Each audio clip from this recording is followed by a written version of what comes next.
Жергілікті өкілді органдар, мәслихаттар сәйкестелген әкімшілік аумақтық бірлікте халықтың еркін білдіреді және жалпы мемлекеттік мүдделерді ескере отырып, оны іске асыруға лайықты шара межелейді, орындалуын бақылайды. Осы тұрғыда жергілікті мәслихат депутаттары өз ұстанымын межелейді. Армысыздар, эфирде өкілді орган мәслихат тынысынан ақпар беретін мәслихат хабары.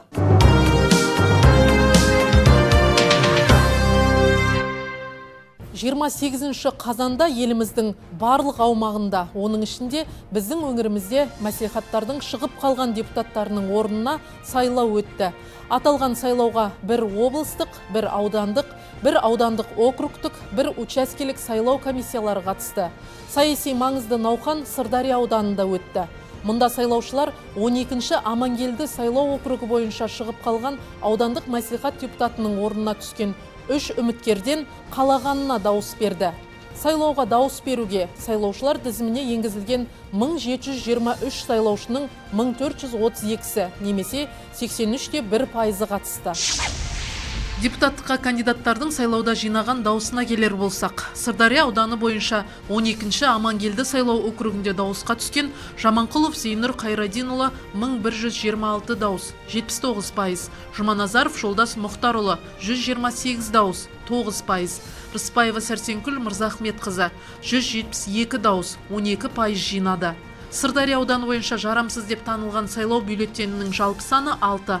Сайлауда дауыс берудің қорытындысы бойынша 12-ші Амангелді сайлау округінен мәслихат депутаты болып Жаманқұлов Зейнұр Қайрадинұлы сайланды. Ол 1985 жыл туылған, ұлты қазақ. Баймағамбетов атындағы 42-ші мектеп лицей директорының орынбасары, Амангелді ауылының тұрғыны, Нұр Отан партиясының мүшесі.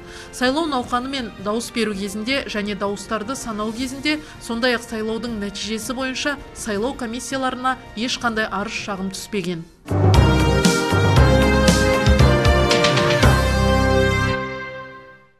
Әдетте біздің шығармашылық топ депутат мінбері айдары бойынша студияға мәслихат депутаттарын шақырып келелі сұхбат жүргізетін. Бұл шығарылымда хабар құрылымына сәл өзгеріс енгізіп, қоғамдық саяси қызметінен бөлек халық қалаулыларының ел ішіндегі атқарған еңбегін көрерменге жеткізуді жөн көрдік.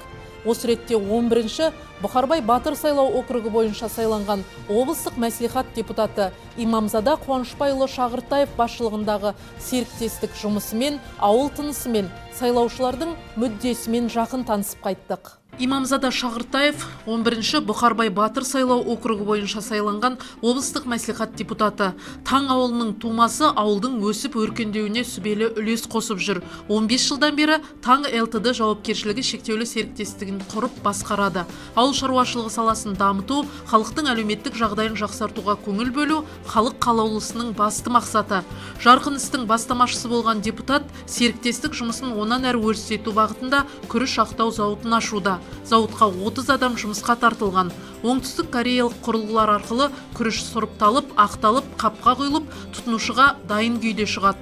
Жаңа зауыттың сағатына 70 тонна күріш ақтау мүмкіндігі бар. Бұл ғимарат негізінде 80 жылы машина ремонттау ғимараты болып салынған. Ескі ғимарат.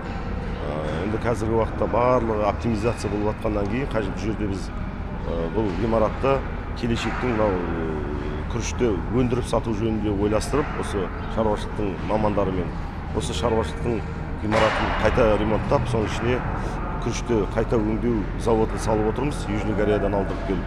Бұл завод күніне сағатына 70 тонна күрішті ақтайтын завод, әрине. Сондықтан келешек біздің мақсатымыз күрішімізді нарыққа шығару бойымыз. Маркетинг алып жұмыс істеп жатыр. Экспортта да қазір сұранысқа уже ие болып жатыр. Россиядан сұрап жатыр, Тәжікстаннан күріш сұрап жатыр, әрине. Оның барлығы дұрыстап ұқсатып сата білуге байланысты деп ойлаймын. Айта кетейік, биыл серіктестік 1700 гектар жерге күріш егіп, онан 60 центнерден өнім алып отыр. Шаруашылық күріш сортын жаңартып, онан әрі мол әрі сапалы өнім алу бағытында түрлі технологиялар мен әдістерді тиімді пайдаланып келеді. 3 жылдан бері мақсары егуді қолға алды. Жоңышқа мен бүркемелеп егіп, мал азығында қамдап отырған серіктестік мақсарыны аймақ нарығына шығарып отыр. Адам денсаулығына пайдалы өнімді алдағы уақытта экспортқа шығару көзделіп отыр. Енді бейленің мақсары біз 5 гектарға ектік, таңертеда содан гектарына 10 центнерден өнім алдық. Мақсарыны жоңышқамен қосып подпокров егіп жатырмыз. Бірінші жылы мақсарысын жинап аламыз, одан кейін 2 жыл жоңышқа болып жатады. Әрі жоңышқаның шығуына өте тиімді. Мақсарымен еккен жоңышқа өте жақсы, мықты болып шығады. Жерді тыңайтуға өте пайдалы болып тұр енді жоңышқаның шығуына. Жоңышқада енді қымбат жоғары неден не бар ғой, мал қазір көп.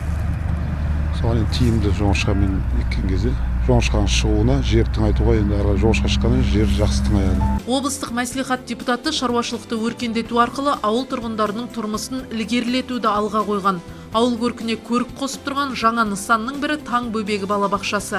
Мектепке дейінгі мекеме заманауи үлгіде салынған. Педагогикалық құрам бүлдіршіндерге тәлім тәрбие беруде жаңа технологияларды басшылыққа алған. Балабақшаны балалар игілігіне беруде де халық қалаулысының қосқан үлесі қомақты.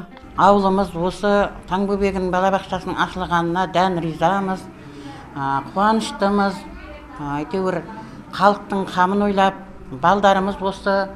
Менің өзімнің немерем бар, іші жылы, балаларға өте қолайлы деп ойлаймыз. Біз халық қуанып қалдық, халқымыздың бәрі қуанып жатыр. Облыстық мәслихатының депутаты Иманзаданың көп көмегі бар, халқына да, балабақшаға да. Еліміз тоқ, теш, егінімізді аман есен жауын жасынға қалдырмай жинап алды. Біз соған қуаныштымыз. Мәслихат депутаты Иманзаданың мерейі таси берсін. Ал 118-ші орта мектеп халық қалаулысының білім алған алғашқы ұстаханасы. Мәслихат депутаты үнемі мектеп шарасынан тыс қалмай, рухани әлеуметтік тұрғыда қолдау жасауды дәстүрге айналдырған.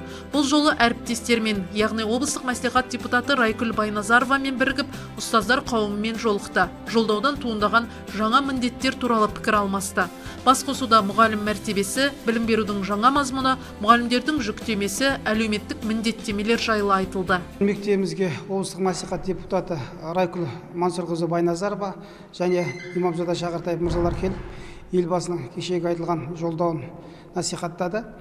Енді жалпы мұғалімдермен кездесу барысында біраз мәселелер айтылды. Оның ішінде мұғалім мәртебесі туралы 2019 жылы қабылданатын заң төңірегінде біраз әңгімелер қозғалды.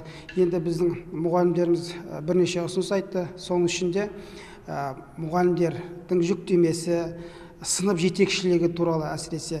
Мысалға қазір біздің мектебімізде Назарбаев зияткерлік мектебінің тәрбие бағдарламасы ендіруді жоспарлап жүргізіп жатырмыз. Бірақ екеуін салыстырғанда жай мектеппенен зияткерлік мектебінің арасы жер мен көктей. Оларда арнайы тәрбиемен айналысатын кураторлар бар. Ал мектебімізде сынып жетекшілер. Енді сынып жетекшілер бір жағынан сабағы, бір жағынан тәрбие жұмысын қатар алып жатыр. Ол бірінші қосымша жұмыс. Ал сынып жетекшілеріне төлетін қаржы аздау. Енді алдағы уақытта сол сынып жетекшілігінің рөлін арттыру мақсатында солардың қаржысын көбейтіп, тіпті штаттық кестелерді қайтадан қараса да артық емес. Жалпы таң ауылында берекелі тірлік байыпты бастама салтанат құрған. Ауыл халқы өздері сайлаған облыстық мәслихат депутатының оң тірлігіне тәнті. Бұрынғы атамыз қазақтан бері келатқан сөз бар. Бірлік пен ынтымақ елдіктің белгісі деген. Біздің таң ауылының бірлігі жарасып, ынтымағы артқандығына біз ардагерлер өте қуаныштымыз. Кез келген жерде еркін жүріп, еркін сөйлеп мақтана аламыз. Біздің азаматтардың еңбегі қазір елге деген сүйіспеншілігі өте жоғары деп бағалаймыз. Себебі қазіргі нарықтың заманына қарамастан қаншама еңбек етіп жатыр, елді көркейтіп жатыр. Депутат болу ол оңай шаруа емес, ол үлкен жауапкершілікті сезіне білу керек. Ол жауапкершілік артады. Ол сол жауапкершілікті абыроймен атқарса екен деп тілейміз. Мысалы, атқа шапқан адамның шапқанда байдың ұлысын, тоқтағанда жарлығың ісіңе түседі деген сөз бар. Біздің мынау азаматымыздың депутат болып халыққа қызмет жасап жатқаны Алла абырой берсін дейміз. Осы барлық өзінің округінде, облыстық депутат болған округінде осы таңды үлгі қылып, осындай елді жақсартуға ықпал етсе, басқа жердің төрағаларына осындай көрсетіп, 100 рет айтқанын 1 рет көрген жақсы дейді ғой, көрсетіп осындай елге. Бұл жалпы ауылдың ғана емес, ауданның абыройы, облыстың абыройы. Қазіргі таңда біз жыл болып осы сайлаушылармен кездесіп, мұң-мұқтажын тыңдап, халықпен елбасының түрлі бағдарламасын насихаттау жөнінде, халықпен мына нарыққа қалай бейім беру жөнінде елді мекендермен кездесіп сайлаушылармен өз білгенімізді, өзіміздің қалай жұмыс істеу керек екенін нарықта сондай жөнінде айтып отырамыз. Әрине, ел болғаннан кейін әлеуметтік мәселелер де болып жатады. Әлеуметтік мәселелерге де қолымыздан келгенше шаруашылықтың атынан жұмыс жасап, көмек көрсетіп, кәсіп істеуге, жерге жұмыс жасауға бейімдеу, жерін айдап беріп, техниканы көмек көрсетуге әрқашанда біз жұмыс жасап жүрміз. Депутат болу үлкен жауапкершілікті қажет етеді. Имамзада Қуанышбайұлы сол жауапкершілікті сезініп, ел алдындағы абыройлы еңбегін өрістеткен халық қалаулысы. Депутат үшін халықтың сенімінен, халық берген бағадан артық мәртебе жоқ.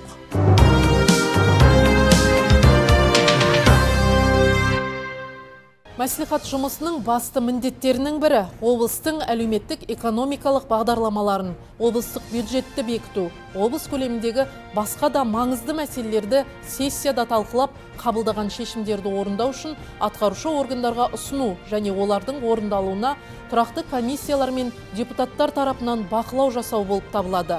Жергілікті мәслихаттар депутаттарының басты мақсаты атқарушы органдармен бірлесе отырып, өздеріне сенім білдірген халықтың мүддесі үшін қызмет ету, облыстың экономикалық әлеуметтік дамуына сүбелі үлес қосу. Осы үдеден шығу жолында халық қалаулылары тынымсыз еңбек пен әлеуметтік саяси білім білігін біріктіріп, қажырлы қызмет етуде. Ендеше халықтың депутаттың мәселені шешуге деген ынта ықыласы зор болсын. Келесі мәслихатта жүздескенше амандықта болайық.